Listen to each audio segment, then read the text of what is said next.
Ceramic artist Julia Galloway is exhibiting 7 urns of her endangered species series in the environmentally engaged exhibition at Florida Craft Art. I've been working on an endangered species project for a couple of years, and I thought I'd just share with you about sort of how I developed the idea and where the project is. It's about a 6 or 7 year project, which is slightly astounding to me. So I'm coming to you from Missoula, Montana, and I'm happy to be here. There's been 3 primary influences on this project of mine. I'm from a traditional pottery background, and when I turned 50, I wanted to make some work that had a sort of broader concern or broader engagement with the world. And during that time, I had heard about this bird called the wandering albatross, which is a bird that has an 11-foot wingspan that just seemed amazing to me. And they're really struggling because they're getting caught in fishing lines and they're getting decapitated at the rate of 1 every 5 minutes. And I have to say that that fact, I hate to be like a drama queen, but that fact just floored me at the rate of how our natural world is being affected by us. So I sort of got thinking about this. And right around that time, artist Akio Takamori had passed away. I was a big fan of his work. And his last body of work that he made in this very last part of his life was about apology and remorse. And so here you can see the Chancellor of Germany apologizing after World War II. And he did a body of work based on making images of political figures apologizing. And it made me sort of think about, honestly, about apology and what am I responsible for in the world? And I don't mean that like such a heavy trip. I just meant it like, what am I responsible for and what can I do? And, you know, I was a child in the 70s, and somehow in the 70s, there was a big environmental movement that kind of slipped away. And I let that happen, like all of us. The other main influence for me has been that being a child of the 70s and going in college in the 80s is that I'm part of the AIDS generation.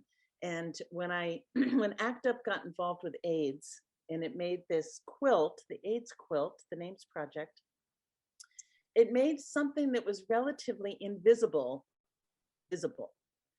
And when I remembered seeing the AIDS quilt, it was so profound to me that something that I had barely seen suddenly was so present in front of me. I thought, this is a good idea. So I started working and thinking about endangered species. And the problem with endangered species is that you don't see them, right? Like you barely realize they're gone. So I thought I would first do a little show just to get me warmed up with the idea. And so I started to research endangered species from 1820 to 2020. And my first show I had in Boston at Harvard. So these are just some process shots. These are urns that I made, and I drew all of the endangered species from New England on the surface of the urns. And I was thinking there might be craftspeople here tonight, and you'd like to see my kiln. I know it's so nerdy, I can't help it, but I just thought you guys might like to see some process shots. So here I am coming out of, and we're packing up and shipping off this big show. We're shipping it. Look how proud I am. How cute. But here is the show in Boston, and it is about 900 urns. So these are the endangered species that are very specific to New England. New England has a real identity to itself, and I grew up in Boston, so I thought that would be a good place for me to sort of start this adventure, this artistic adventure. So this is here in New England. So that when that was done, I thought, well, something's working here, because it did really affect people. They stayed in the gallery for a long time, and they sort of hung out and looked very closely at the work. They asked me a lot of questions about the work. And I tried to make the urns have the species all over the surface, but then just have one of the species that was colored. And this was so that species really felt alienated or isolated as it would be.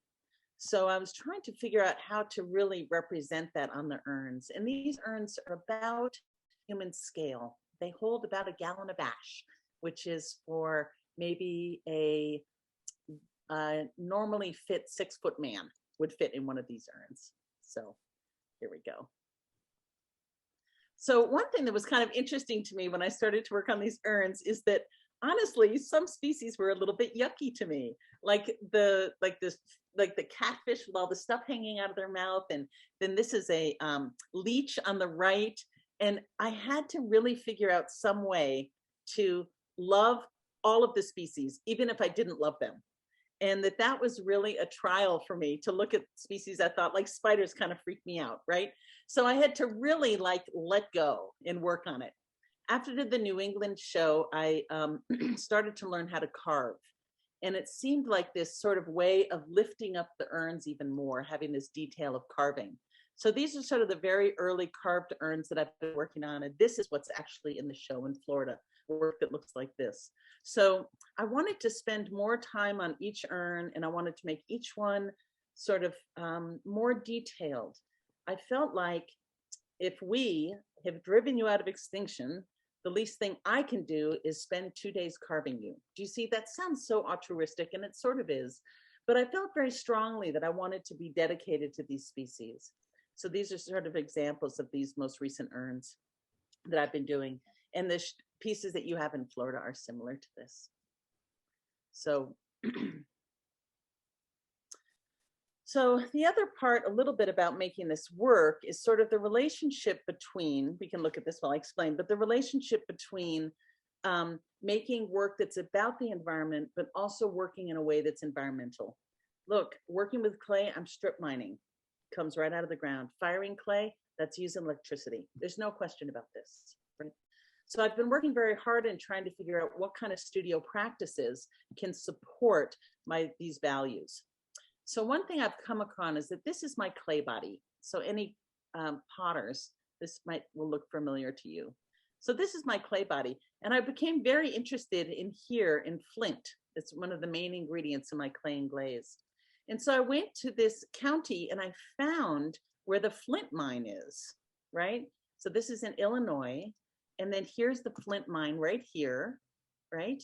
And I thought, so this is where my clay is coming from. And I started to look all around here and got on the phone and called a lot of people in Illinois. And here is the flint mine, and here is a land trust. So right across from the flint mine, there's a big land trust where they're keeping the land from getting developed. And they keep expanding that land trust every year. So 10% of my pottery sales I send to the land trust. Now, I know that that's like robbing from Peter to pay Paul or whatever that is, but it's what I can do. And I seem to be able to do it. Now, I don't want to end on a super negative note, because I do want you to know that of the endangered species project I'm working on, some species do come off the endangered species list. It is not always a one-way journey. So bats have had such a hard time. And here is one of the bats I did a commemorative plate for. And here is a bat urn. And this bat actually has come off the endangered species list. It's from Arizona, and it was able to recover when they stopped harvesting the guava cactuses quite so aggressively. So that was pretty exciting to me, that it's not a one-way journey. So this is my studio right now. Sorry, the photos are kind of hack and slash. But I'm working on doing all the endangered species of the continental United States. And I'm working from the federal list and of endangered, threatened, extinct, and recovered species. And it's about 1,436 urns. And I am about 10% the way through. So, but this has come to be I'm about 2 years into what I think will be a 6-year project. But I thought you'd like to see just the progression of what I'm working on. And I do miss being a daily potter, making mugs for people, but somehow this project, well, it's quite near and dear to me, and I really have enjoyed working on it. So I'm just thrilled you were interested in hearing me talk about it. The urns that are in the show are all species that are within a few miles of the gallery. And some of them are nationally endangered and some of them are regionally endangered. But I wanted to have the sense that you walked in the gallery and looked at those urns, that probably to get to the gallery, you passed where those species live today. These are sort of the primaries that I'm focused on: birds, plants, fish, mammals, reptiles, mussels, and moths. And I think I'm speaking to the converted right now, so there's no need to tell you guys what to do. You know what to do. But I think really what we all need to do is just do less. Like we need to consume less and be less and walk a little lighter and do more, but use less doing it, I think really is what we need to do. But I don't want to get all preachy. Thank you so much for joining me tonight. And I was thrilled to be able to show you my work.